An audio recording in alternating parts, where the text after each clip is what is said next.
Welcome into another edition of the show. Chase Parham along with Raegan Settle, interning with 24/7 Sports and NPW Digital here this summer before she gets on with her junior year at Ole Miss. Stamp scholar, managing editor of the Daily Mississippian here in this next academic year. Raegan, good morning to you. Great work so far. Glad to have you aboard. How's your morning been?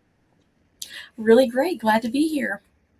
So you're working on a story that people can see now, because I'm going to make sure this is timed where it comes out with the podcast on Ole Miss's enrollment that has boomed over the past few years, and a number of factors where we always talk about the whys and the hows, and we always want to use one thing, but it's not one thing. It's many things for the reasons, and I hope that people enjoy the content. We put a lot of work into it. You've put the vast majority of the work into this, talked to a lot of people, and I want to go through a little bit of that on what you've learned from it and your whys. But I want to hear from yours first. This is also a chance for you to kind of introduce yourself to the audience a little bit. You're going to be with us through August in a pretty large capacity, and hopefully to some extent past that as well. But you come from Murray, Kentucky. What's sort of your path to Ole Miss? How did you get here, and what was the why for you? For me, definitely scholarship money. The student scholarship allows me to study abroad as much as I want to. I never left the country before I came to college, so that was probably top priority when it came to cost and opportunities for study abroad. But Ole Miss, coming to tour it with my mom, growing up in a small town like Murray, Kentucky, Oxford really reminds me of that. I knew I wanted to remain in a college town when I went to school, and Oxford's just a slightly bigger version of that that still has that same small town southern charm appeal. And you're not going to brag. I mean, you kind of in some ways chose Ole Miss over Yale. I mean, you had a lot of different options there when you were coming out of Murray. What Because I think this plays a large impact into it is parents' thoughts on Oxford and why kids end up coming here and enrolling. There's safety, there's beauty in a lot of ways. It's sort of an and people outside of Oxford hate this, but it's just sort of true. There's a bit of an oasis where a lot of the rest of the state doesn't look like this, doesn't feel like this. And it's nothing against Mississippi. I've been here my entire life, but it is somewhat different. When you were looking at your options, what did sort of your parents and close ones think about the Oxford Ole Miss decision versus some of your other opportunities? I think many of my family members were surprised. I decided to stay somewhat close to home from Murray. It's only 3.5 hours to come to Oxford, but four to go up to Lexington for UK. So it was closer for me to come here 2 states away than to go to my own state school. But I always thought I was going to go East Coast or up in the Northeast for school. So it was surprising to everybody that I could make a day trip back home. When you and I were discussing this story for several weeks ago, and the whys and the hows, and you have been pretty involved in the Ole Miss community since getting here in a lot of different ways. Your sororities Panhellenic representative, obviously the Daily Mississippian and student media, and through the Stamp scholarship situation as well as the Honors College. I would assume that you had a larger idea of what was going on than most students on kind of the whys and hows and how the university ran. But at the same time, has anything surprised you? I want to dive into a little bit of the specifics, but just on the overall, what sort of came out of nowhere or maybe gave you extra understanding as you've been reporting this story about why Ole Miss has gotten to the point it has with enrollment? I think timing wise, it's really been, for lack of better words, a perfect storm with the growth of athletics and the TV viewership and national interest that has grown around Ole Miss. I think really, if I were to summarize the main causes of why the university's boomed right now, is that with athletics, the university is caught the attention of lots of people from outside of where they would normally recruit from. It's outside of this regional draw. We're having people from Illinois, California, New York flock to Ole Miss, really because they've seen the Ole Miss brand. And once the university has caught their attention and they come down the campus, the university is an expert at getting them to fall in love and stay here once they've seen it. Yeah, we always hear that. the chancellor's talked about it, the athletics director, that athletics is the word that keeps always being used as front door to the university, that it's the way to market. And you're even seeing it in a lot of ways from a budget standpoint, because athletics department across the country, including Ole Miss, it's not as important anymore for the athletics department budget to stabilize and to be balanced. It's just another line item on the overall university budget in a lot of ways. And I think when you're looking at it, so you think in some ways, and I think it goes for a lot of stuff here. It goes for athletics, it goes for the attention that Greek life gets, and just sort of fun. The town has blown up in a lot of ways. All these different things. It's some external factors that didn't have anything to do with what Ole Miss was doing necessarily in enrollment, but then at the same time, they've been very prepared to take advantage of those opportunities too. How have you sort of seen that? Not asking for a percentage or anything, but just in general, that relationship between some causation from the enrollment side and the university side on tours and things that they're doing to make sure that people are aware of Ole Miss as far as recruitment, but then also things that maybe they couldn't control that they were just sort of happening upon that were serendipitous in how it's turned out. I think with regards to causes of growth, you can divide things into two categories. One where athletics would fall is that initial attention grabbing, Mm-hmm. making sure people know the Ole Miss name and that they remember it enough to want to schedule a tour to come down here. And then the other part of it would be the aggressive recruiting strategies. And once they do, once that attention is caught. And that would be credits to the Office of Enrollment Management under Eduardo Prieto, Martin Fisher's Office of Campus Visits and Orientations. So these are all the things that they're doing once students get on campus. Athletics and Greek life are catching that initial attention, as well as the city of Oxford and the atmosphere that is built here. I don't want to go crazy on a podcast on numbers and whatnot, but you're talking about pretty big surges over the last few years. You're talking about 1 year, it was an 18% increase, 1 year, it's a 25% increase, just sort of in actual tangible people and the way that things have grown. How do you kind of characterize the last 2 or 3 years? What's sort of the thesis statement on just what this growth has meant from a how much standpoint? I mean, what are we looking at here? We have absolutely doubled every other SEC school.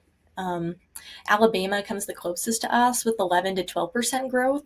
They remain really steady and they already have a large student body of over 40,000 students. But most other SEC schools are seeing between 3 to 6% increase per year, whereas the university, had hit the lowest point in its recent dip in decline in enrollment in 2020. And from Hmm. 2021 to 2024, we've seen 24% total growth in the student body. So we're sitting at about 27,000 students right now between undergrads and graduate students. Over that same time period, the size of the freshman class has grown 66.7%, which is really incomprehensible compared to national averages. This has been the point that no one really knows the answer to, because we know growth is good.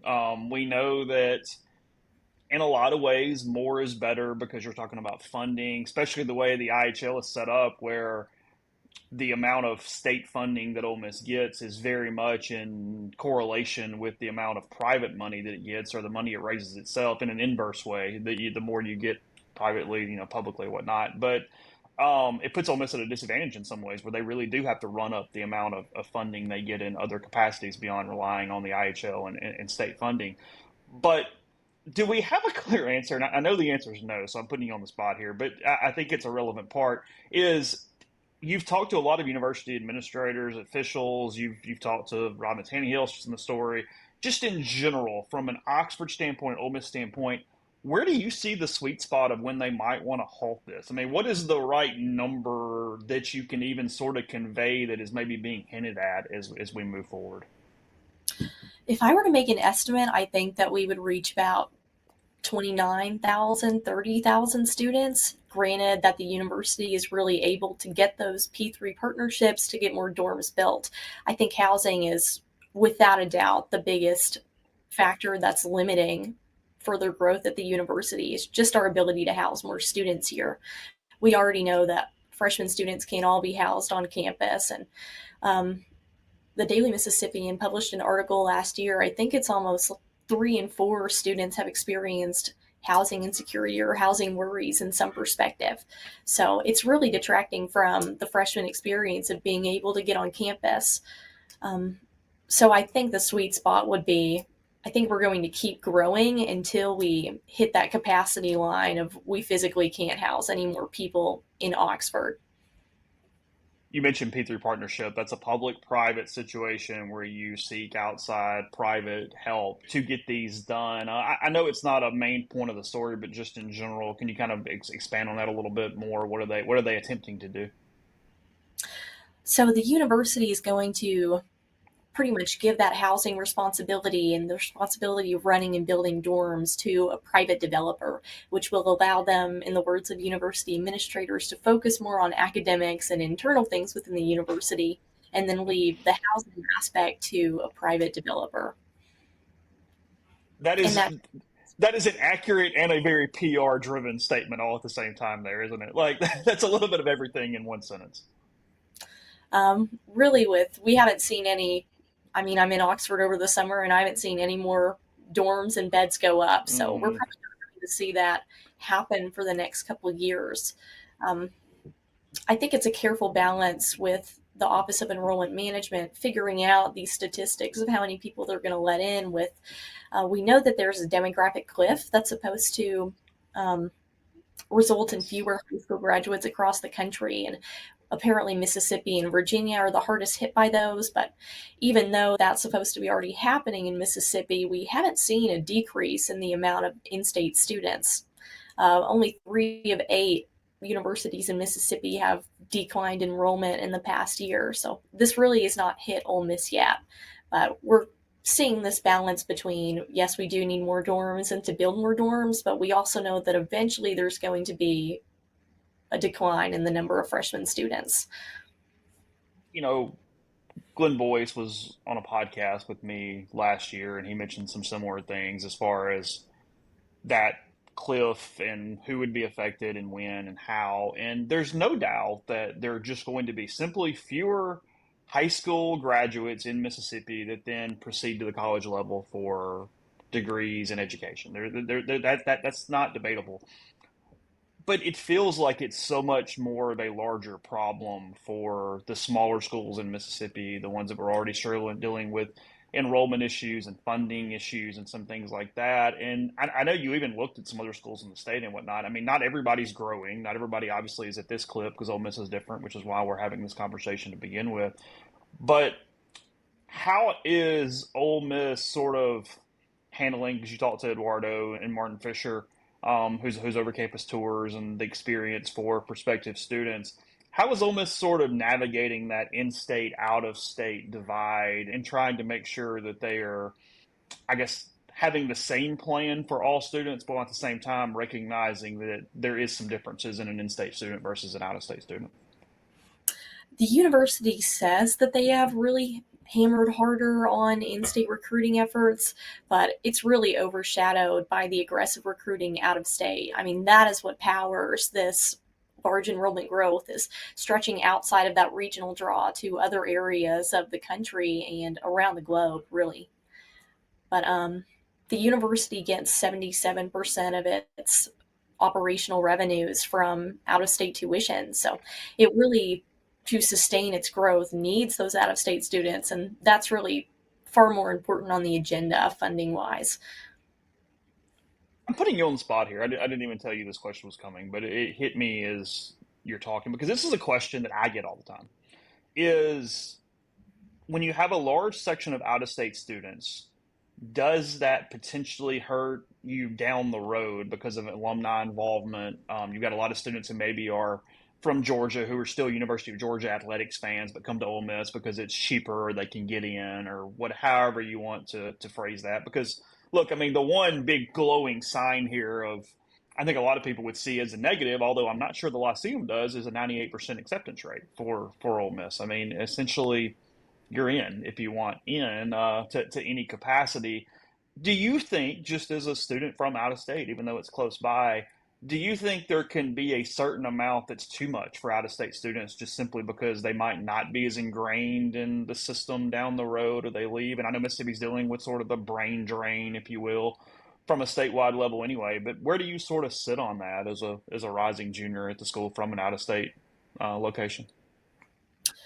Well, from an enrollment perspective, I think that word of mouth and student testimonial has been so powerful for increasing this boom. Current and former students love going to Ole Miss. That's why they have such a high retention rate. And they're going back to these other states where they're from and talking about it. And that's why the out of state population continues to grow. I know that every time I'm home, I'm obnoxious talking about how much I love Ole Miss and how much people I went to high school with need to come check it out. But I think because people love Ole Miss so much, they continue to travel down to Oxford for game days in the fall and in the spring, bringing that revenue back to Oxford and making an economic impact. I mean, last year at the Georgia game, according to Visit Oxford, it had an economic impact of $70 million on the city of Oxford. So I think this love really is so strong that it's continuing to feed back to the university decades after people graduate. Maybe at some point that will have a negative effect if people continue to leave the state and not stay in Mississippi. But for now, we've seen that it's been mostly positive. Ole Miss has been very, and this is led by Glenn Boyce. He's told anybody who will listen that he wants Ole Miss to be accessible as accessible as possible to Mississippi kids and prospects and students. There's no doubt about that. And we talk about that acceptance rate. We talk about out of state acceptance possibilities. Again, you need students who pay full freight. We've talked about all the reasons why that's important here. Ole Miss was one of a lot of SEC schools, more than half, that dropped their ACT, SAT requirements for admission after COVID. That is going to disappear. They're bringing it back to some degree for the 26 entering class, which is the group coming not this coming year, but the next year. Where though, it's still hard. I mean, you and I, you're kind of laughing, and I am too, as we're having this because they've been very vague on what it actually means, what it looks like. How are they putting any guardrails in to try to curtail complete admission throughout the process, whether it be in state or out of state? They implemented per Boyce to me in November a bit of a wait list system where essentially they just didn't accept people as fast and then they end up going to other schools or making decisions because they got impatient. But for the most part, had those people hung on, they still would have been admitted and accepted into the university at that point.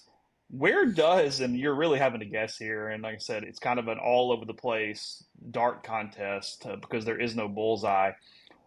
Where do you believe Ole Miss is on acceptance rates out of state, like what they really want to do from an in-state, out-of-state admissions process? Well, we were talking about the funding earlier. Of Ole Miss gets less than 13% of its operating revenues from state funding, and Right. 77% of its resources are from out of state.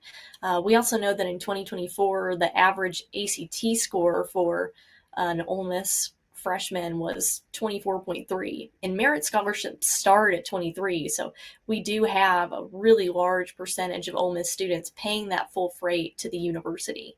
So I think it's this careful line between, and then also, you have other feeder states that have much more competitive state school systems. I mean, you go to Texas, and kids that won't even apply to state schools in Texas and are coming straight to Ole Miss, only considering out of state Hmm. schools because they know it's so competitive to stay in state.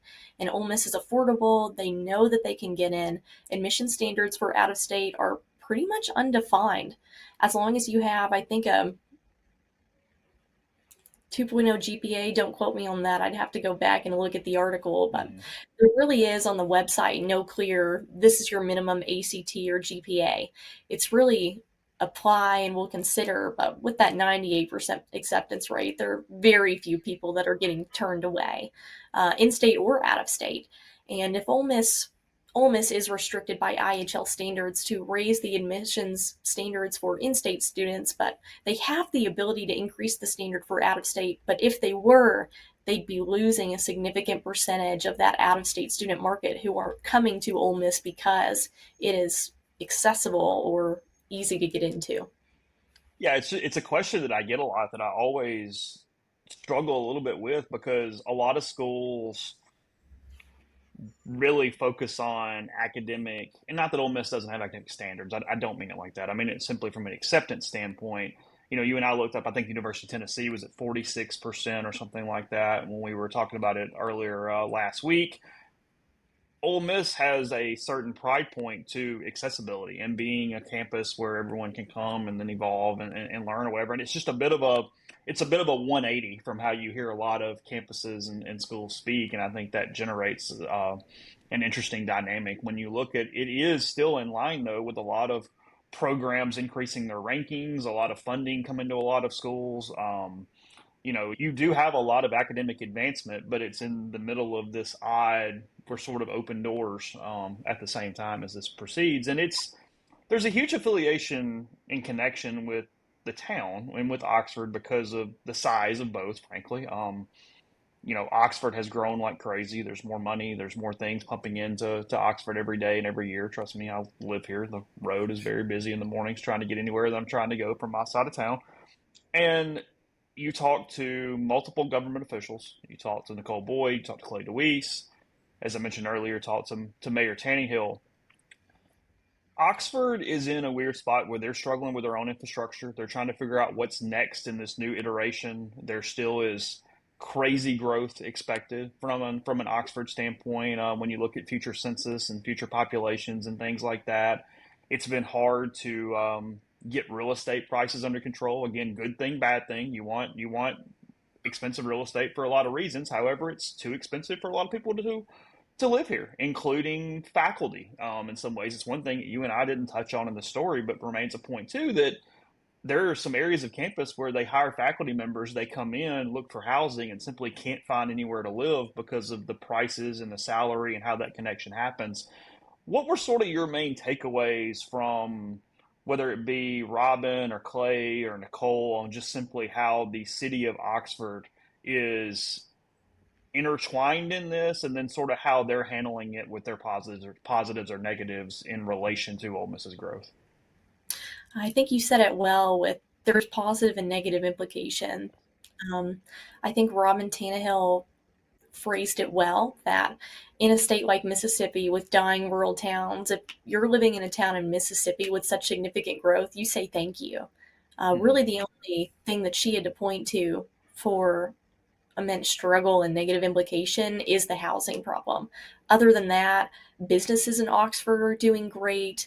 Um, she's received so much state and federal funding to get the roundabouts in and fix our infrastructure.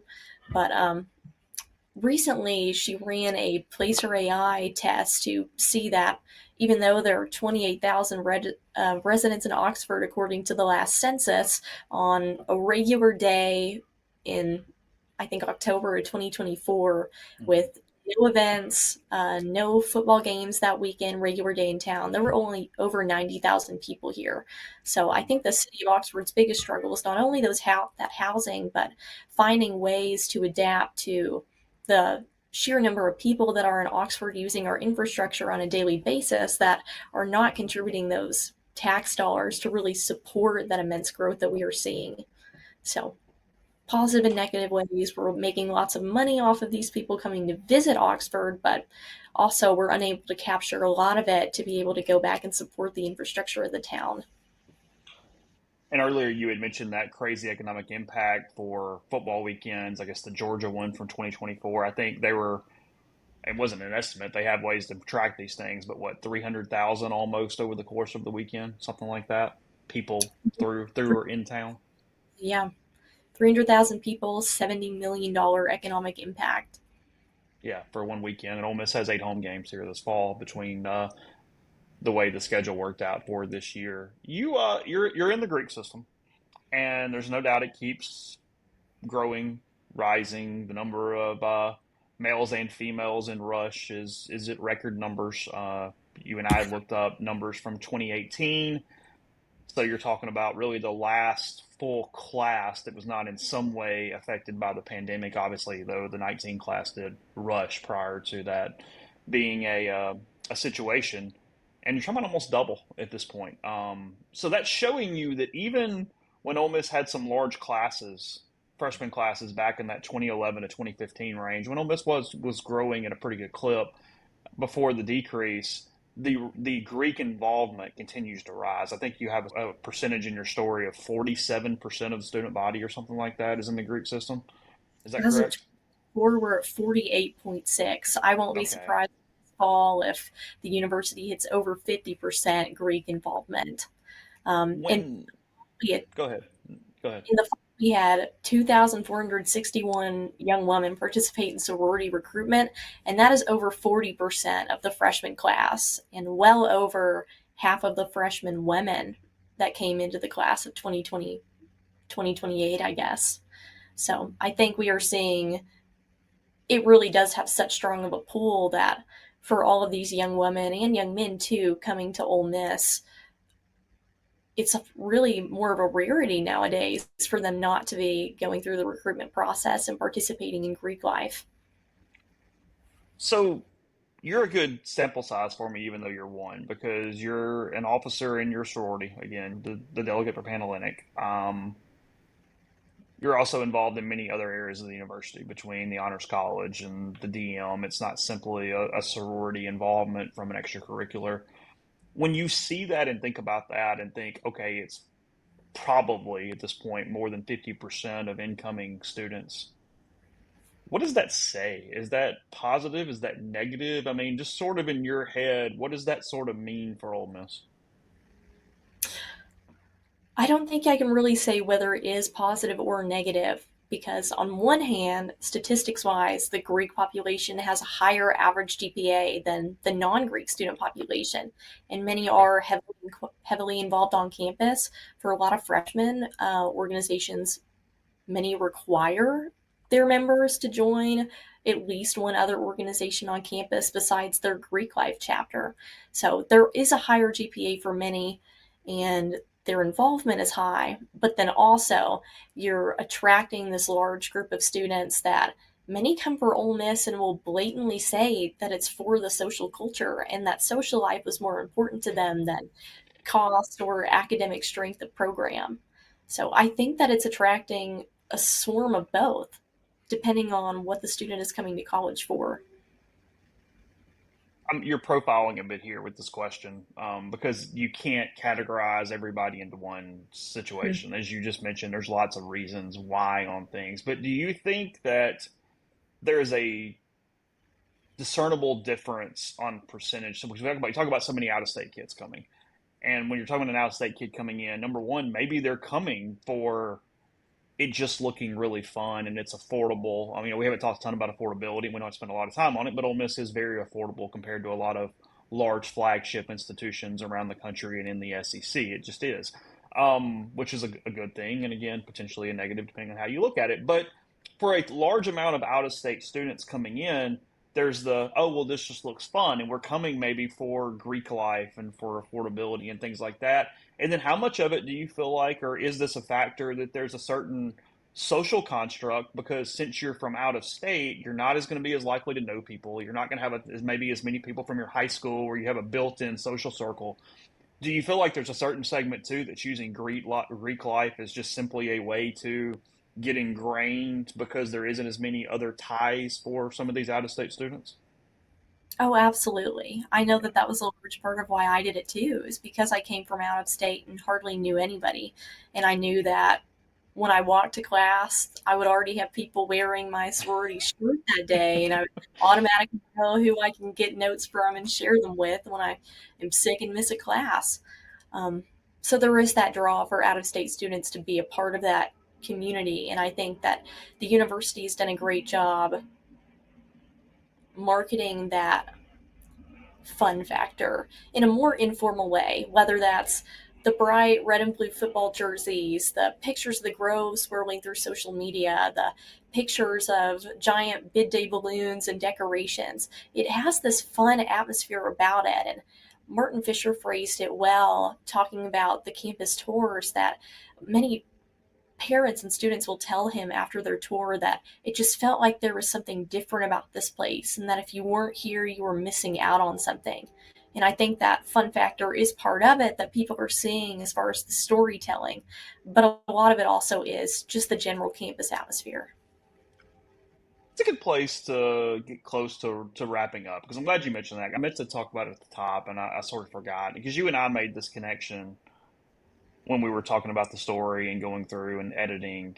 Is there's a lot more to it, but in some ways the theme is Ole Miss is capitalizing off a lot of bright and shiny objects, and a lot of times that has a negative connotation, and I don't really mean for it here too, because it's one of those deals where everybody has to find what works. And from a football standpoint, Lane Kiffin talks about it. He talks about the uniforms and being flashy, and you get recruits to pay attention for some reason. And then once you do that, you're able to then transition over and show them more substance and things. And it was the main thing as you were talking and telling me, and I'm reading through your great work, was Oxford has this feeling from a town square and a beauty standpoint, and the manicured areas and the snow globe town, as they call it in the winter. And you have Ole Miss athletics has taken off and taken this push, and they have great colors and uniforms and noticeable colors. They have, the Realtree helmet 2 years ago won best helmet in college football. The powder blue is sort of taken off inside this thing. The Grove has all the beauty awards and things along those lines. How, is that an accurate summation that they have sort of cultivated things without even realizing it separately, that have turned into a strategy of we can kind of hit you with all these bright and shiny options, but then once you see it, you're going to get the feel and the safety and some other awesome things about it as you give it a chance. With marketing and storytelling, the university is doing exactly that. They're taking those campus traditions and innate things that the university athletics program already have and really blowing them up and catering them to people to grab that attention. It's all an attention grabber. The strategy is to get people here so that they can do their thing with tours and recruitment strategy, accessibility, affordability. All that comes second. But they're capitalizing off what they already have that makes it feel so special and that there is something different about this place. Story is up right now, 24/7 sports, all over social media. Also, this podcast, obviously, you're listening to it, you're watching it, whatever you're doing, but embedded in the story as well on all of our social channels. Got more coming, whether it be news stories, and you have to finish your guides for the road games coming up. Lexington already up on the site, Athens and Norman coming. Also, two sites that almost isn't in a lot and hasn't been to Norman for a football game period. Here making their first trip coming up later this year. So Reagan, great work, really appreciate it, and let's do it again as stories keep coming. Thank you, Chase.